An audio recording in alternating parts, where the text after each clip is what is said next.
مولاي صل وسلم دائما أبدا على حبيبك خير الخلق كلهم. Alhamdulillah wa syukurillah, salawat dan salam kepada Rasulullah. Segala puji dan syukur kita panjatkan kehadirat Allah atas anugerah karunia sehat wal afiat, taufik dan hidayah, nikmat Islam dan iman, dijadikan kita umat Nabi besar Muhammad sallallahu alaihi wasallam. Kita jalankan di dalam ibadah, di dalam tilawah, di dalam zikrullah, di dalam menuntut ilmu, pembahasan hadis-hadis Rasulullah, kitab Jami' As-Saghir Imam As-Sayuti. Baru di dalam hadis yang ke-14 dari Sayyidatuna Aisyah, istri Rasulullah sallallahu alaihi wasallam, binti Abi Bakar Siddiq. Rasulullah berkata, "Akulu kama yakulul 'abd."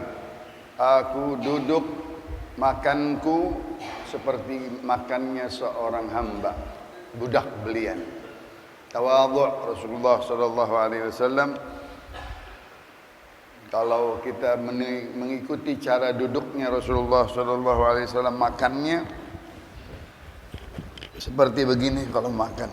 Ya Allah, Nabi kita dia berasa hamba sahaya, dia berasa budak. Jadi makan dia dengan tiga, kita semua susah ngikutin sunnahnya Nabi. Ya, tiga makan. Kadang-kala kalau lagi banyak orang, Nabi makan begini. Jadi seolah-olah dia di hadapan Allah, budak Allah Subhanahu wa taala. Dan tidak bangga-bangga, tidak poya-poya, tidak. Kalau kita kan makan, enak udah siap-siap dari kandorin. Nah, begitu Nabi kita, dia berasa di hadapan Allah tadzallul, hina, tawadhu', duduk menikmati pemberian Allah Subhanahu wa taala dengan ridha-Nya, berasa dia hamba di hadapan Allah yang memberikan nikmat makanan tersebut. Selalu dirasakan, selalu dihayati itu pemberian Allah Subhanahu wa taala, sampai kita lihat di dalam cara mengunyahnya. Mengunyahnya lebih banyak mengunyah daripada menelan.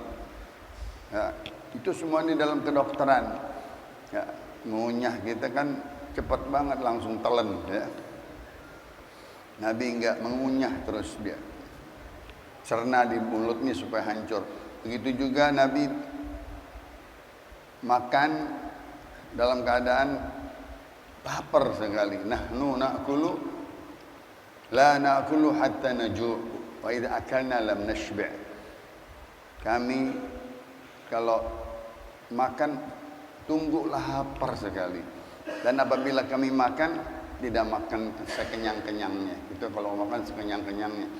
Berubah semua, berbeda dengan Nabi kita Muhammad sallallahu alaihi wasallam. Duduknya yajlisul abdu, tidak seperti orang-orang yang mewah. Kalau duduk sambil cender makan, itu enggak mau Nabi kita Muhammad sallallahu alaihi wasallam. Duduknya seperti duduk seorang hamba di hadapan Allah Subhanahu wa taala. Masih ada muraqabah, seolah-olah dia memperhatikan pandangan Allah Subhanahu wa taala, walaupun di dalam nikmat makannya, nikmat dia dalam keadaan mencicipi makanan, tidak. Aku kalau aku minta kepada Allah Subhanahu wa taala pemberian makanan akan diberikan. Tapi aku ingin makan bersama-sama hamba sahaya, hamba-hamba sahayanya, budak-budaknya. Ya. Budak-budak yang makan Rasul malu sama Rasul. Bagaimana nih Rasulullah? Budak disuruh makan sama Rasulullah SAW. Kita gengsi, masa pembantu kita atau anak buah kita makan sama kita. Nah, itu jarang begitu. Nabi kita Muhammad sallallahu alaihi wasallam dia merendah dirinya. Tidak berasa dia besar, tidak berasa takabur. Dia berasa tawadhu di dalam cara makannya, cara duduknya. bersyukurnya kepada Allah Subhanahu wa taala. Sebelumnya dia berwudu, setelah makan dia berwudu lagi, mensyukuri nikmat. Ya, enggak bisa kita menirunya, tetapi itu laqad kana lakum fi Rasulillah uswatun hasanah, suatu uswah yang sebagian bisa mengerjakannya, sebagian susah mengerjakannya. Ya. Cara duduk makan Rasulullah sallallahu alaihi wasallam. Hadis yang ke-15, an Anas bin Malik radhiyallahu taala anhu qala Rasulullah sallallahu alaihi wasallam, Allahumma salli wa sallim wa barik alaihi wa ala ali alu Muhammadin kullu taqiyyin, rawahu at-Tabarani fi al-Mu'jam al-Awsat, haditsun dha'if.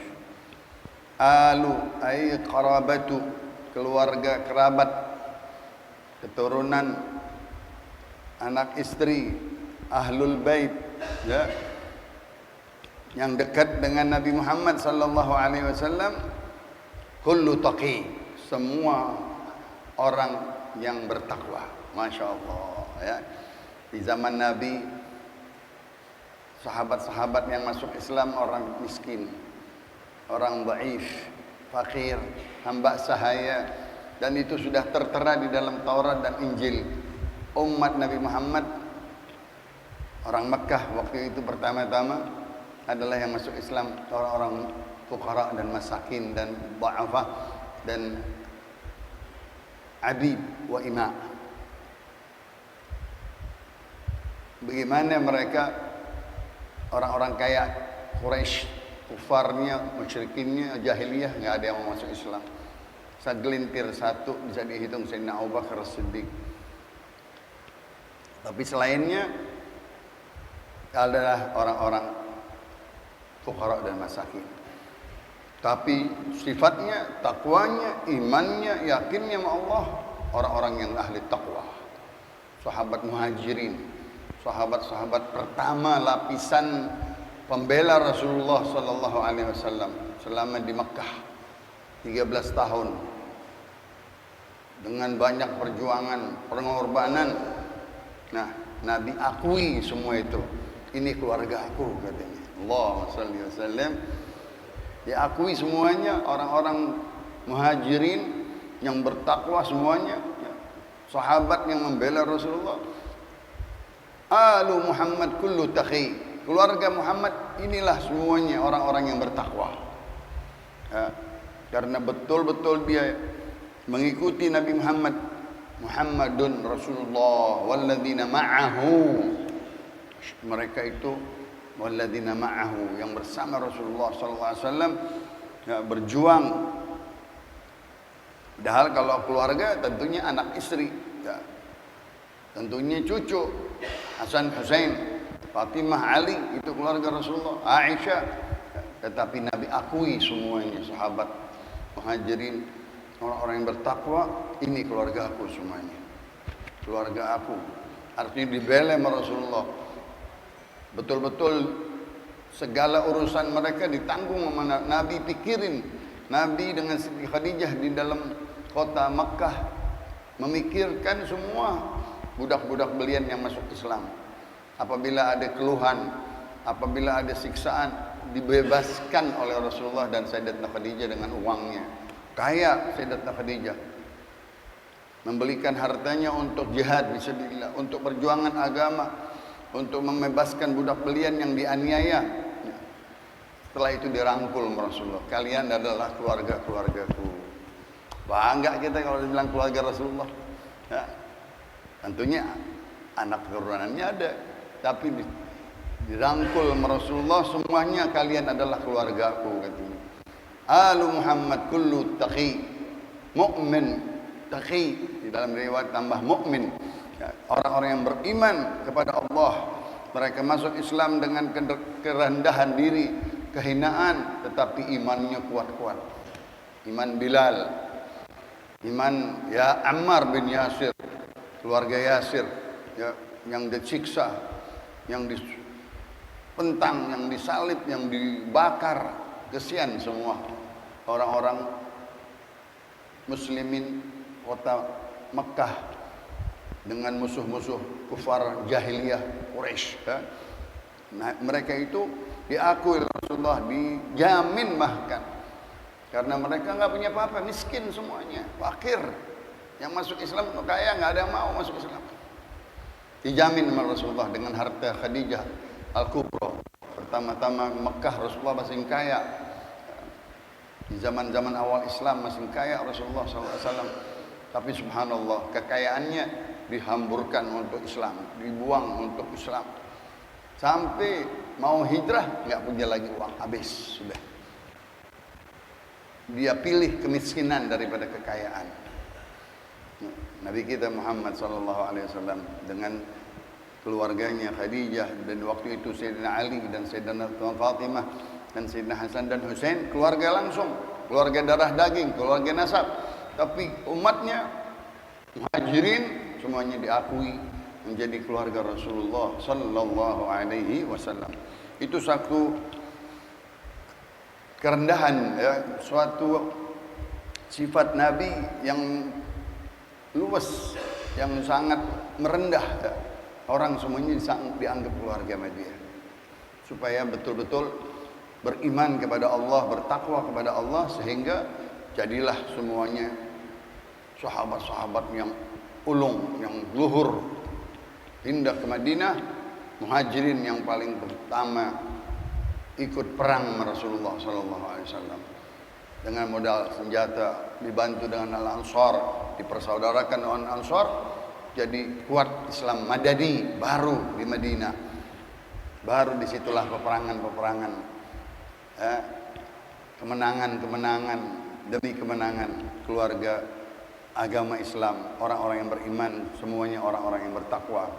Radhiyallahu anhum wa radu anhu, dzalika liman khasyia rabbah. Mereka takut kepada Allah, modalnya takut kepada Allah Subhanahu wa taala, membela agama Allah, dengan di situ dibolehkan berjihad fisabilillah dengan mendapatkan kemenangan, menghasilkan rampasan perang dengan modal hidup kekayaan. Disitulah di Madinah mulai sampai 21 peperangan yang perang 21 kali peperangan yang besar-besar.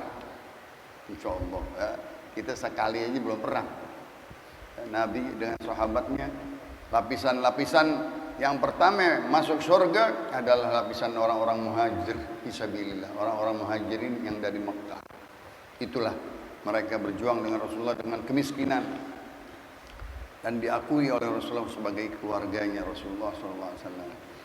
An Anas bin Malik radhiyallahu taala anhu qala Rasulullah sallallahu alaihi wasallam, Allahumma shalli wa sallim wa barik. Setiap kita satu baca hadis kita selawat kepada Rasulullah, satu aja. Dengar nama Nabi, Allahumma shalli wa sallim. Ntar kita pulang udah 20 kali selawat, 15 kali selawat, 30 kali selawat. Enak nggak? Allahumma shalli wa sallim. Alullah, alul Quran, alullah. Masya Allah. Imam Muhammad bin Ahmad Al-Khattib Al-Baghdadi di dalam riwayat Imam Malik bin Anas, kata Rasulullah SAW, keluarga Al-Quran, orang-orang yang ahli baca Al-Quran, orang-orang yang penghafal Al-Quran, orang-orang yang mengamalkan Al-Quran dari sahabat-sahabat Rasulullah. Ahli Mekah tadi, orang-orang muhajirin penghafal Al-Quran, karena pertama dia, walaupun Quran belum habis, masih ada lagi di Madinah, ada ayat-ayat Makkiyah, ada ayat-ayat Madaniyah, tapi orang-orang muhajirin dia kumpulin, dia apalin, penghafalnya Abdullah bin Mas'ud, Ubay bin Ka'ab, Zaid bin Thabit, itu semuanya dianggap keluarga Allah. Masya Allah, keluarga Allah. Penghafal pemuda, Abdullah bin Amr, Abdullah bin Qais, Abdullah bin Harith, Abdullah bin Abbas, Abdullah bin Mas'ud. Itu 7 pemuda Abdullah penghafal Al-Quran. Disebut oleh Rasulullah, yang mana ahlul Quran, orang yang ahli Al-Quran, suka sering membaca Al-Quran, menghafal Al-Quran, dia adalah keluarganya Allah. Dijamin oleh Allah Subhanahu Maka kita kalau melihat anak-anak hafal Quran, orang tua ada hafal Quran, kita junjung tinggi, kita merendah, kalah kita sama dia. Di dalam hadis Rasulullah, penghafal Al-Quran dia sejajar dengan Nabi. Masya Allah. Walaupun nggak ada Nabi lagi. Ini nggak ngapal Quran, nggak baca Quran, ngaku Nabi. Kan lucu. Ya, Rasulullah bilang orang yang penghafal Al-Quran itu derajatnya sejajar dengan Nabi. Tapi nggak ada Nabi lagi kata Rasulullah. Kenapa? Dia hafal Al-Quran. Ayat ini, ayat ini, ayat ini, ayat sholat, ayat zakat, ayat surat kesekian dari surat dia hafal. Ayat ke Mekah, ayat Madinah, ayat siang, ayat malam dia hafal semuanya. Itu ulama. Rasulullah berkata mereka adalah keluarganya Allah. Bukan arti Allah punya keluarga, arti orang yang dijamin sama Allah. Bapak menjamin anak-anaknya. Nah, mudah-mudahan anak-anak kita hafal Quran. Kita masukin pesantren, kita didik, bisa mengamalkannya, bisa mendakwahkannya, bisa mensyiarkannya Al-Quran. Nanti dia termasuk orang-orang yang bisa memberikan syafaat. Masya Allah. Nanti orang tuanya di wisuda di hadapan khalaik ramai di padang mahsyar yaumul qiyamah di atas singgasana arsy Allah Subhanahu wa taala. Mana bapak-bapak, ibu-ibu yang anaknya menghafal Al-Quran dipanggil. Kita kalau wisuda di universitas datang nggak? Anaknya mau di wisuda S2. S2. Pakai apa itu? Gituan dah, bapaknya motret, ibunya motret. Girang nggak tuh? Itu dunia. Nggak ada apa-apanya di sono. Giliran kita dipanggil di jutaan manusia, Fulan bin Fulan, ibu dan bapak naik ke atas arsy. Karena dia mempunyai anak hafal Quran. Masya Allah. Alhamdulillah. Begitu. Keluarga Allah. Yang dekat sama Allah. Di dalam dhillul arsy. La dhilla illa dhilluh. Singgasana Allah hanya yang bisa masuk. Enggak sembarangan orang bisa masuk ke situ. Kecuali orang-orang yang penghafal Al-Quran. Dapat kita kalau kerja di pekerjaan yang gede, kan ada jaminan. Bapak ibu dijamin nggak? Iya kan? Misalnya kita di Garuda. Kita satu Garuda, anak. Ibu bapaknya dijamin tuh sama Garuda. Sakit. Iya kan? Ada buat mertua, ada buat anak. Nah itu semuanya Allah begitu menjamin. Orang-orang yang hafal Quran, bapak ibunya dijamin masuk surga. Syafaat anaknya. Alhamdulillah wa syukru lillah. Allah kasih keluarga dia. Kita kalau punya keluarga, ente masuk udah, ente masuk udah, nggak pakai apa-apa udah, keluarga udah, begitu. Ya, yang dipilih oleh Allah Subhanahu Wa Taala, hafadzah, ya tentunya yang mengamalkan, orang-orang yang takwa, yang istiqamah, yang taat, yang menjaga daripada perintah dan larangan Al-Quran dan hukum-hukumnya yang betul-betul. Ini sekarang kalau dia pernah jadi ulama tapi dijual Al-Quran, nggak dipakai Al-Quran, wah dilaknat dia sama Quran. Padahal dia guru, ulama besar, giliran dia menjadi orang sono, akhirnya dia pakai itu Al-Quran. La haula wala quwwata illa billah. Ada lagi yang lebih rusak, mengeritik Quran. La haula. Ada Quran dikritik. Kita orang bodoh nggak pernah ngeritik, orang pintar ngeritik. Nah ini semuanya orang-orang yang tidak diakui, bukan keluarga Allah Subhanahu Wa Taala. Ya. Menghafal, mengamal Al-Quran, penerapan amal halal dan haram Al-Quran, hukum-hukumnya, itulah keluarga Allah Subhanahu Wa Taala. Karena dia betul-betul menjaga firman wahyu-wahyu Allah Subhanahu wa taala. Hadis ke-17. An Abdullah bin Umar bin Al-Khattab radhiyallahu anhuma qala Rasulullah sallallahu alaihi wasallam amirun nisaa fi banatihinna rawahu Abu Dawud wal Baihaqi fi Sunan al-Kubra. Hadisun hasan. Di dalam pernikahan, gadis-gadis yang mau dilamar.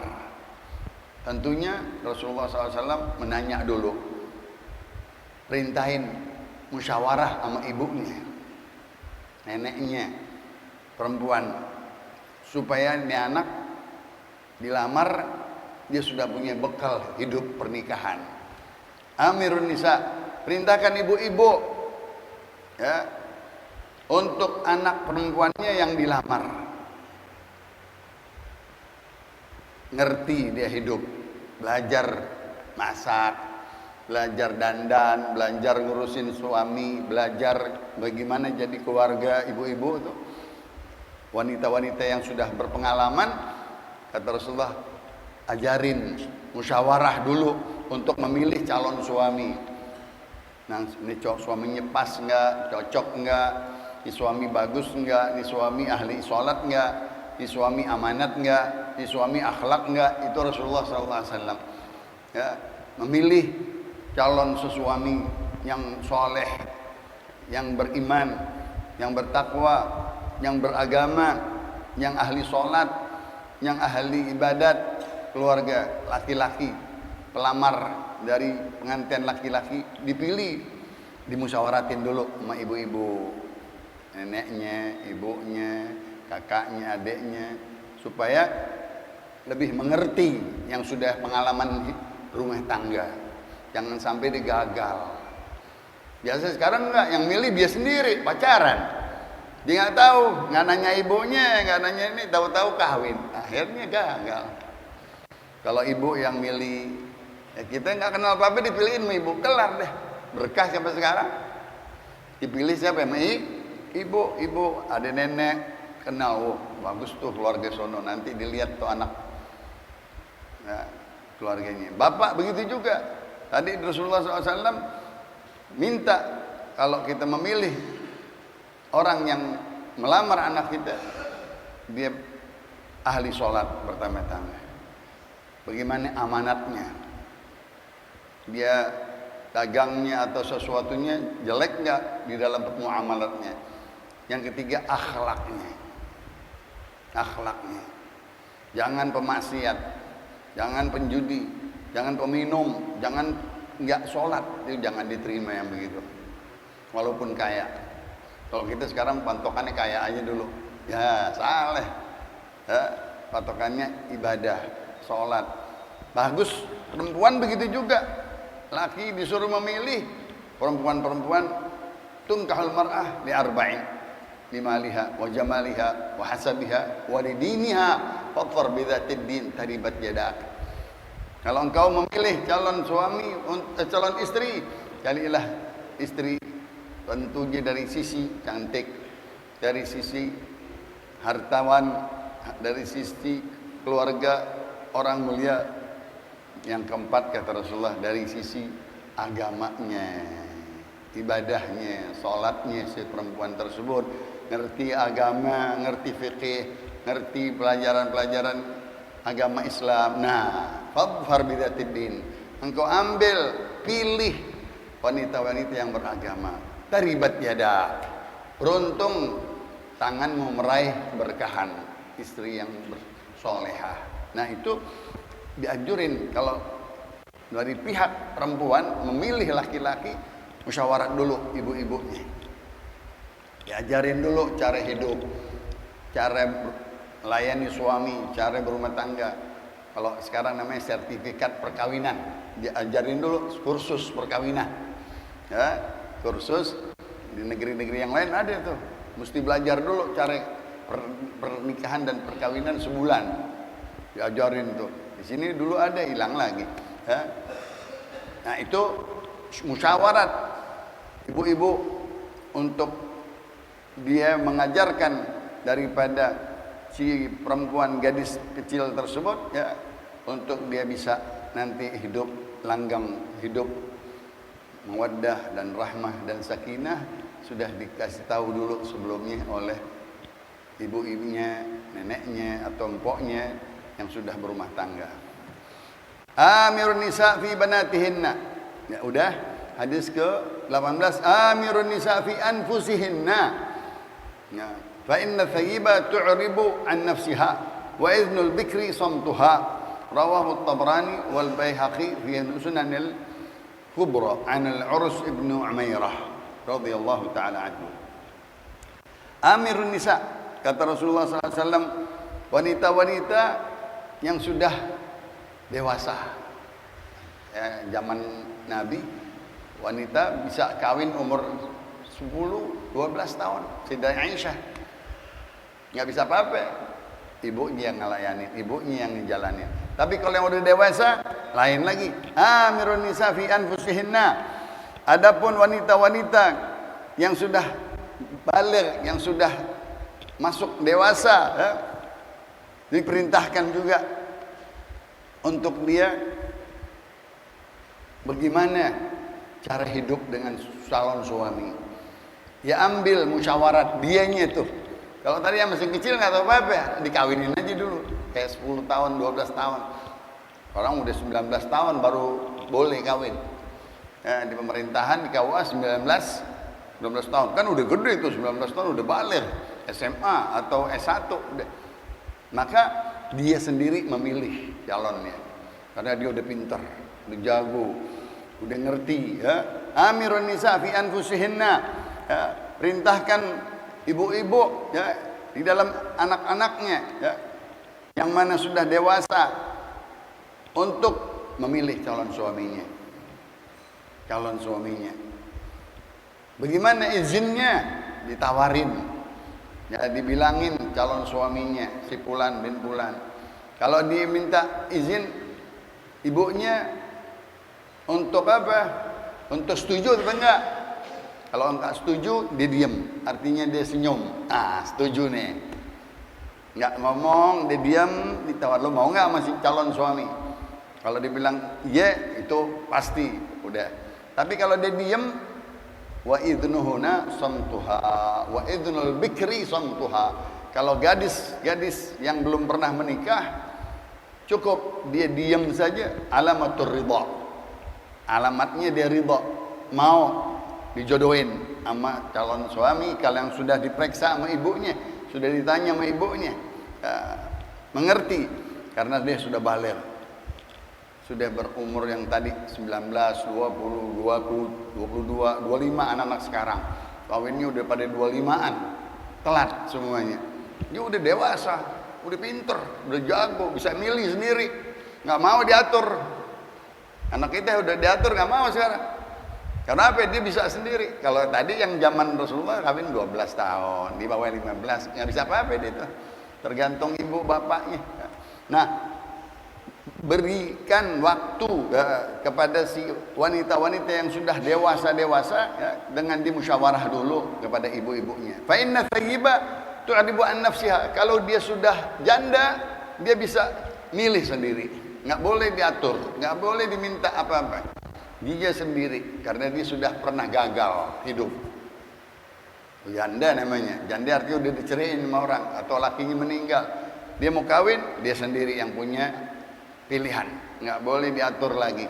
Nggak boleh lagi dia menanya sana sini kecuali dia sendiri. Begitu juga tadi yang sudah baligh, yang udah umur 25, 30 mau kawin. Dia bisa milih sendiri. Ah, nggak mau, belum cocok, belum ini. Itu sebab-sebab katanya tertundanya jodoh karena sering menolak. Ini susah nih. Kita kalau datang pelamar, kita lihat baik, cukup syaratnya, walaupun ada sisi kekurangannya, terima langsung. Nah, itu berkah katanya perkawinan. Anak sekarang enggak. Sekali dilamar nggak mau, 2 kali dilamar nggak mau, 3 kali dilamar nggak mau, akhirnya nggak kawin. Nah, itu sudah dilarang sama Rasulullah SAW, ya, untuk dia cepat-cepat menerima jodoh dari datangnya yang baik, diperiksa dengan ibu-ibunya, ditanya. Kalau dia masih gadis, dia setuju, dia ridha, dia diam, itu namanya sudah mau, udah diizinkan dia. Kalau bikir, kalau gadis dan dia memilih sendiri umur yang sudah dewasa, boleh juga. Tadi yang di bawah 15, kalau sekarang udah di atas 19 izin pernikahan, buku nikah. Wah, dia udah dewasa. Ambil dia. Pilihan sendiri, nanti dimusyawarahin sama ibu. Adapun tayyib, yaitu janda, dia nggak boleh dipilih, nggak boleh dipaksa. Dia sendiri sudah mengerti kegagalan hidupnya, dia sudah merasa berumah tangga, ada kekurangannya, dia nggak mau lagi terulang apa-apa yang terjadi dulu selama dengan suami pertama. Dia kawin, dia pilih suami yang pilihannya dia. Mungkin dulu karena pilihan bapak tidak sempurna atau gagal, atau sekarang dia mesti memilih sendiri, dikasih bebas seorang janda. Itu hikmahnya Rasulullah SAW selalu melihat keadaan-keadaan kaum wanita, karena keadaan mereka yang menentu. Madrasatul ula. Kalau gagal di dalam keluarga tentang istri, itu paling susah. Gagal seluruhnya nanti, anak berantakan, hidup susah, suami juga nanti bercerai, nggak punya lagi, mau kawin lagi susah, dan seterusnya. Tetapi kalau dia mencari dengan teliti, dan pernah tadi bermusyawarat, dan juga dia memilih dirinya yang baik dengan ciri-ciri suami yang soleh, at-tayyibuna lit-tayyibati wat-tayyibatu lit-tayyibun, ulaika mubarrauna mimma qalu. Orang-orang wanita yang cakep, yang mukmin, yang baik, dia nanti dapat jodohnya wanita laki-laki yang baik. Laki-laki yang beriman yang baik, insya Allah dapat istri-istri yang soleh juga. Mereka terlepas daripada sifat-sifat buruk, nanti berumah tangga mendapatkan anak-anak yang soleh. Itu maksudnya Nabi kita Muhammad sallallahu alaihi wasallam. Hadis ke-19. Hadis ke-19. Amana syi'ru Umayyah bin Abi Salt wa kafara qalbuh. Rawahu Abu Bakar al-Anbari fil Masahif wa Imam Muhammad al-Ahmad al-Khatib al-Baghdadi wa Ibnu Asakir an Ibnu Abbas radhiyallahu taala anhuma. Abdullah bin Abbas meriwayatkan bunyi hadis Rasulullah SAW, amana, beriman, syair, sajak-sajak, puisi-puisi seorang yang bernama Umayyah bin Abi Salt. Zaman jahiliyah, seorang jahiliyah, mereka ahli syair,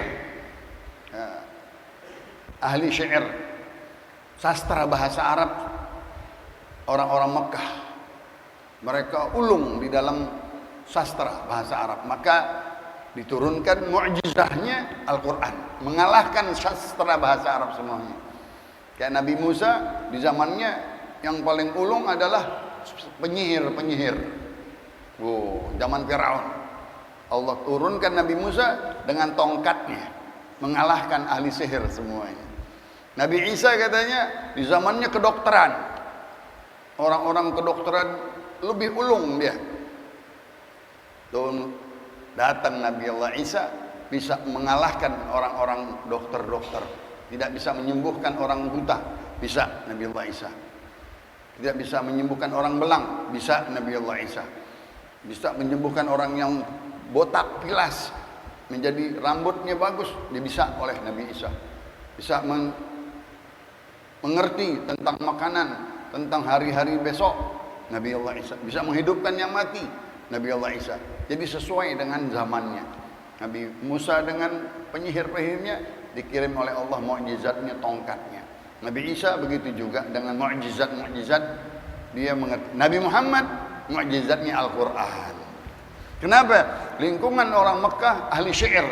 Syair itu seperti kalimat-kalimat puisi, ya, pantun kalau kita, yang bisa banyak lama membacanya. Disangka Al-Quran syair, enggak. Nabi Muhammad disangka syair, penyair. Kata Allah, "Wa ma 'allamnahu asy-syi'ra wa ma yanbaghi lah in huwa illa dzikrun wa kitabun mubin." Bukan Al-Quran syair. Al-Quran adalah Alkitab Allah Subhanahu, dan aku tidak ajarkan Muhammad syair. Nah, di antara penyair-penyair di zaman jahiliyah, dia mengalami Rasulullah dan menjadi orang-orang penyair jahiliyah. Di antaranya Umayyah bin Salt. Umayyah bin Salb, dia ngerti iman, dia ngerti tauhid, dia ngerti Islam di zaman Nabi, tapi hatinya kafir. Na'udzubillah min dzalik. Yang tadi saya bilang, zaman-zaman sekarang dia pinter titel Quran, tapi dikoreksi Quran. Quran direvisi. La haula wala quwata illa billah. Imannya kemana? Nah, yang begini-begini sama. Orang-orang jahiliyah yang pintar-pintar, ahli syair, dia pelajari Quran, tapi dia hatinya kafir, hatinya munafik. Contohnya Umayyah bin Salb, ya. Wa kafara qalbuh, kafir hatinya, lisannya doang baca syair, baca Quran. Amana syi'ru Umayyah, syair-syairnya Umayyah semuanya tauhid, semuanya memuji Allah, bertauhid, beriman, tapi kepada Nabi Muhammad nggak mau ngikutin Nabi Muhammad, nggak mau ngikut Nabi Muhammad, nggak mau memeluk agama Islam. So, kafir, hatinya kafir. Percuma biar dia hafal Quran, dia ngerti syair Quran. Kan orang-orang dulu begitu, orang-orang non Islam dipelajarin Al-Quran, sunok hurguronyo, menghafal Al-Quran, pinter-pinter Al-Quran, tapi dia nggak beriman kepada Allah Subhanahu, nggak mau memeluk agama Islam. Percuma, rugi dia. Beriman doang syairnya, omongannya, lidahnya, tapi hatinya kafir, hatinya munafik, memusuhi Rasulullah, memusuhi umat Islam, dia mengobok-ngobok Islam, ya, orang-orang yang mana seperti mereka. Na'udzubillah. Zaman sekarang ada, ya, begitu, belajar, titol, akhirnya dia obok-obok Al-Quran, dia koreksi Al-Quran, bilang Quran mesti dilihat lagi, mesti direvisi Al-Quran, ini nggak sesuai, katanya, ini nggak sesuai. Padahal kita satu ayat kita nggak beriman, kufur kita. Satu ayat nggak beriman nama Al-Quran, semua Al-Quran benar, hak minallah subhanahu wa ta'ala, anzalahu, diturunkan oleh Allah dengan semuanya benar. Apa isi Al-Quran? Nggak boleh kita beriktikad ada satu ayat yang tidak setuju atau tidak sesuai dengan kita. Semuanya ayat Al-Quran harus kita beriman. Nah, ini contoh-contoh jahiliyah. Dia nggak mau beriman kepada Nabi Muhammad. Yahudi begitu juga. Nasrani di zaman Rasulullah dari Najran, Yahudi Quraidah, Bani Quraidah dan Bani Nadir. Depannya Rasulullah, dia ngerti Rasulullah, dia tahu Rasulullah, dia berdebat sama Rasulullah, dia baca Taurat, dia baca Injil, dia tahu baca Quran, tapi nggak beriman sama Allah. Dia nggak mau masuk Islam dengan Nabi kita Muhammad sallallahu, segelintir satu dua, Abdullah bin Salam, Ka'bul Ashraf dan lain-lain. Kebanyakan musuh Rasulullah. Begitu juga zaman Islam sekarang. Ya, tapi dia ngaku Islam sekarang, bingungnya kita bingung. KTP-nya Islam, ya, orangnya orang Islam, keluarga kenal, tetapi dia ngobok-ngobok Islam, dia ngobok-ngobok Al-Quran, dia rusak-rusak Al-Quran. Na'udzubillah min, udah munafik itu sudah. Innal munafiqina fid darkil asfali minan nar. Kalau dia sudah hatinya kufur, benci kepada agama, kepada Allah, kepada Nabi, kepada Quran, walaupun dia namanya Al-Quran, namanya Islam, atau orangnya Islam, atau KTP-nya Islam, dia nanti digolongkan dengan orang-orang munafik. Ya, na'udzubillah min dzalik. Jaga-jaga kita lisan kita, jaga-jaga hati kita. Lisan sama hati mesti sama. Kita beriman kepada Allah, syahadat, tunduk kepada Allah, syariatnya Nabi Muhammad, Qurannya, hadisnya, jangan sekali ngelawan. Kalau ngelawan beda mulut sama hati, kafir bisa-bisa, munafik sekurang-kurangnya. Ya, orang-orang musyrik sama dengan orang kafir dan orang-orang munafik. Hadis yang ke-20 terakhir. Aminun khatamu rabbil alamin ala lisani ibadihil mu'minin. Rawahu Ibnu Adi dan Imam Tabrani fi doa dari Abu Hurairah, haditsun dhaif. Kalimat amin bukan ayat. Amin waladhdallin, amin bukan ayat. Adalah istajib ya Allah, istajib ya Allah. Iyyaka na'budu wa iyyaka nasta'in. Ihdinas siratal mustaqim. Siratal ladzina an'amta 'alaihim ghairil maghdubi 'alaihim waladdallin. Ada dua syiddah. Waladdallin. Amin. Amin ini bukan ayat, adalah istajib ya Allah. Minta diterima doa dari iyyaka na'budu wa iyyaka nasta'in. Rasulullah berkata, Al-Fatihah dibagi dua. Pertama-tama memuji-muji Allah, yang kedua berdoa, meminta kepada Allah hidayah, meminta syurga, meminta iman yang lurus. Kita aminkan. Doa Nabi kita Muhammad dibacakan, kita aminkan. Amin. Khatamu Rabbil Alamin.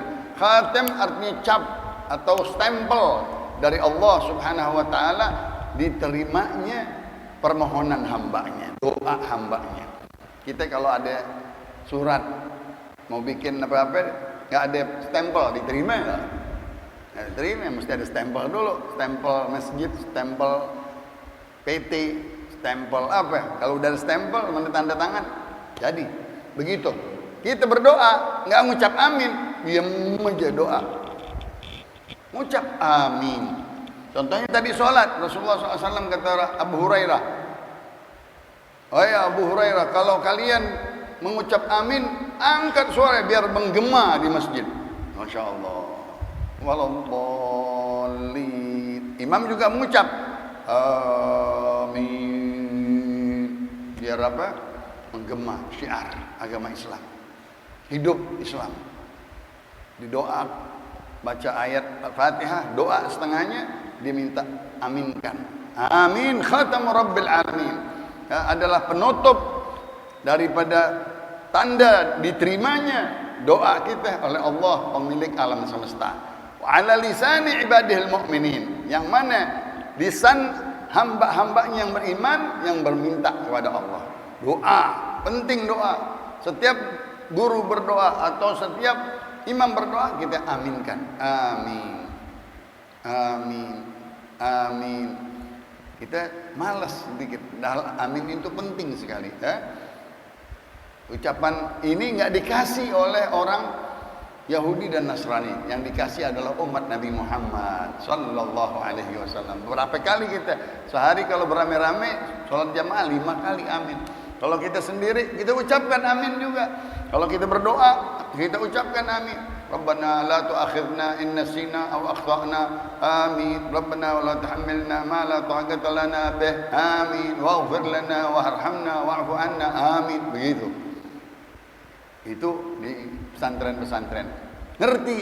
Kenapa? Itu stempel dari Allah, tanda diterimanya doa kita, permohonan kita. Apa-apa yang kita minta dari ayat-ayat atau doa-doa Nabi diterima ala lisani ibadihil mu'minin. Ya, diucapkan, dilontarkan ucapan, terima doaku ya Allah, terima doaku ya Allah, terima doaku ya Allah. Nanti dikabulkan oleh Allah Subhanahu wa taala. Orang-orang yang beriman, tandanya katanya dia selalu aujaba in khatama bi amin. Ya, wajib diterima, artinya doanya dikabulkan kalau orang-orang yang mengucapkan amin. Kalau imam berdoa, kita yang mengucap amin. Nanti bersama doa-doa itu terangkat di sisi Allah, diterima doa beramai-ramai. Ya, diterima orang 10 orang, apalagi 40 orang katanya berdoa dan diaminkan oleh makmum-makmum atau orang-orang yang hadir, maka diangkat doa tersebut, diterima, di ACC sama Allah, di stempel sama Allah, kembali masing-masing doanya dikabulkan oleh Allah Subhanahu wa taala. Wallahu a'lam bis-shawab. Bisirril Fatihah. Ayat hadis ke-21.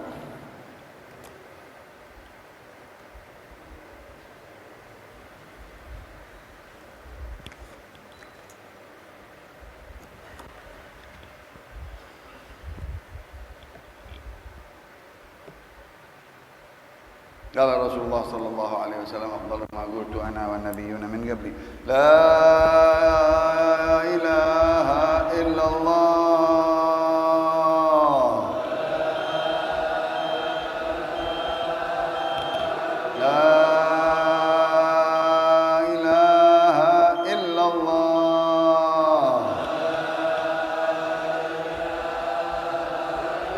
لا